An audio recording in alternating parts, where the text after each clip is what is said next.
cruising day. Yep. We're on our way to we are on our way to a cruise, but we have a pit stop first. We are getting a couples massage before we get on the ship. So we've done couples massages on the ship before. Yeah, they're kind of pricey, and we found a Groupon for this couples massage that was a lot less. So that's why we're 25% of the cost. Yes. So like for 75% savings, we're going to get twice as long of a massage on land before we get on the cruise. Typically, we used to try and be one of the first ones on the cruise. Like we wanted to try and get on right away as soon as we could.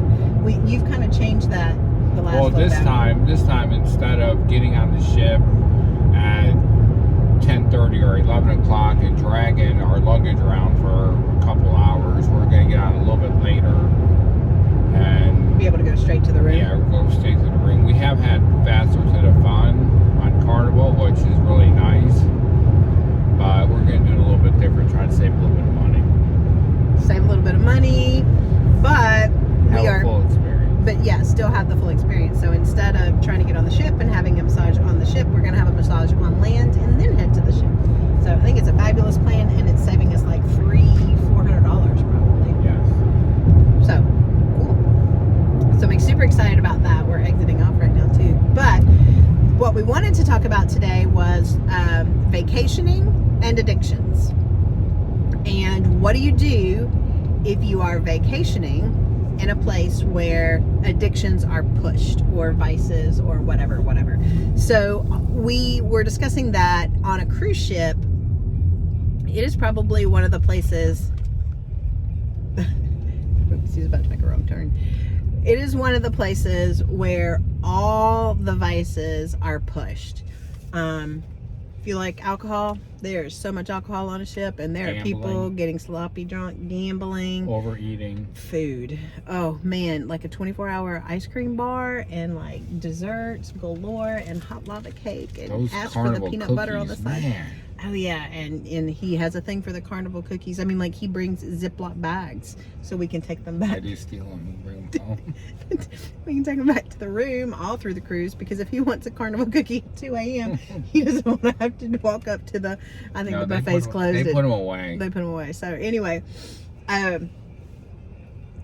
so the question that he asked me was, all right, we're on vacation. Does that mean you can do whatever you want, or you can eat whatever you want? And my answer was, yes, you can, yeah, if you want to pay the price. I can eat whatever I want. So then we launched into a discussion about, well, what do you want? What do you want? So for you, talking about addictions, what do you want from this cruise? Well, I go on a cruise to relax, to have a little bit of fun, but I'm also aware that there are going to be moments of not really temptation, but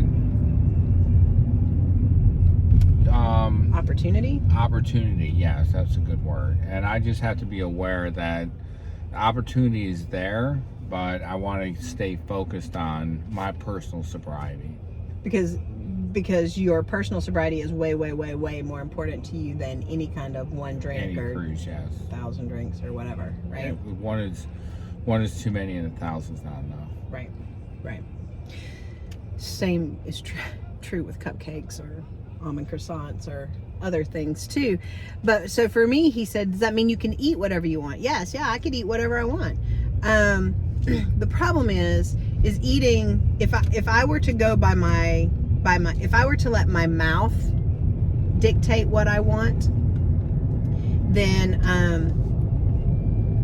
I would eat probably all the things. I would most certainly have the hot lava cake with, I would ask for a side of peanut butter, because that's how I roll. But that doesn't serve my total health goals. Now, does that mean that I can never, ever have hot lava cake again? No, that doesn't mean that. Chances are I won't choose it on this cruise, because I don't know why. I just won't. I could change my mind, but as of right now, my mind is that I won't. But that doesn't mean I won't have other sweets.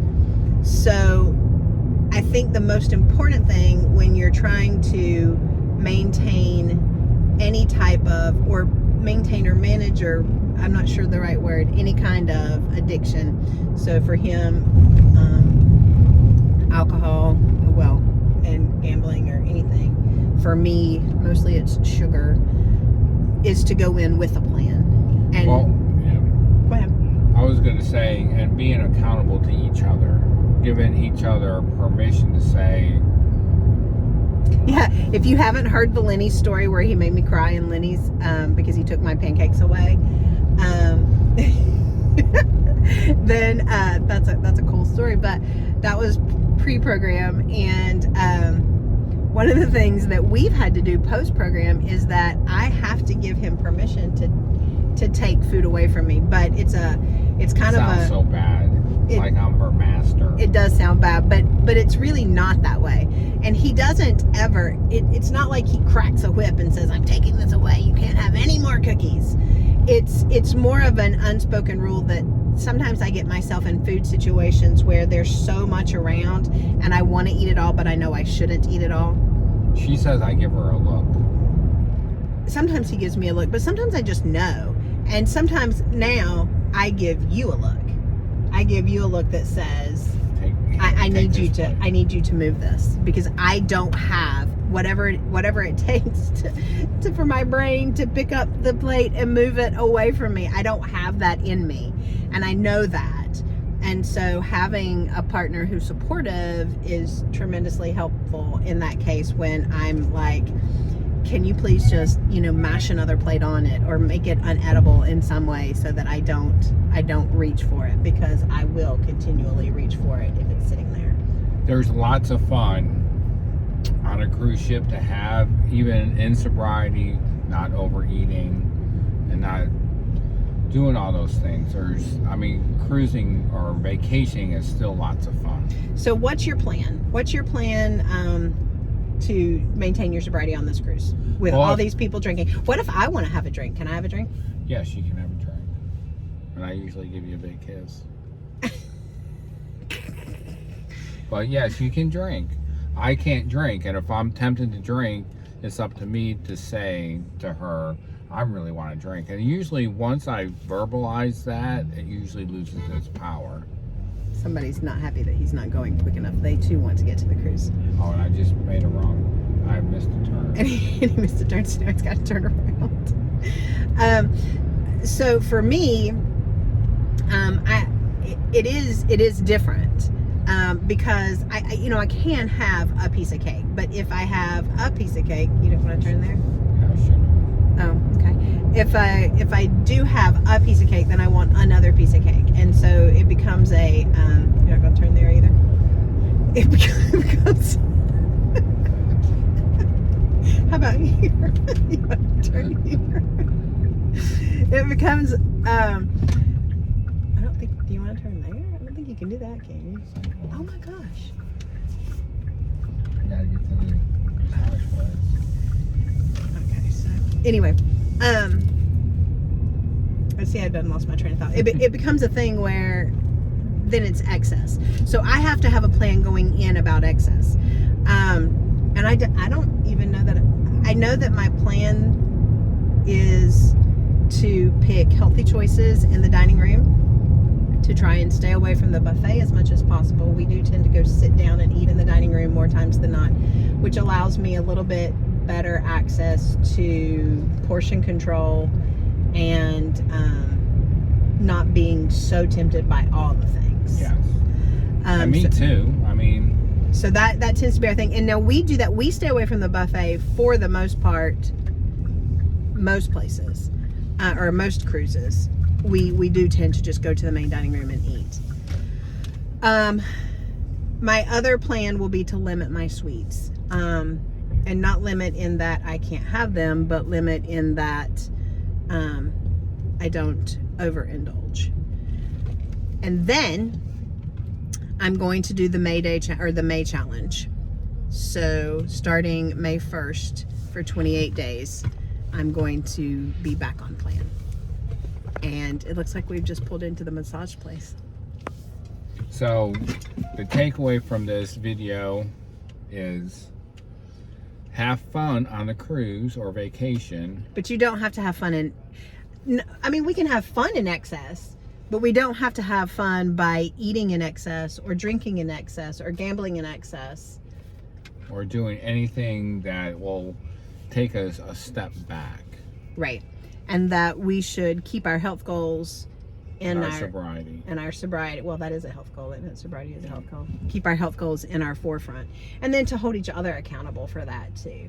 But not in a mean way. Because, like, if you've ever heard the Lenny story.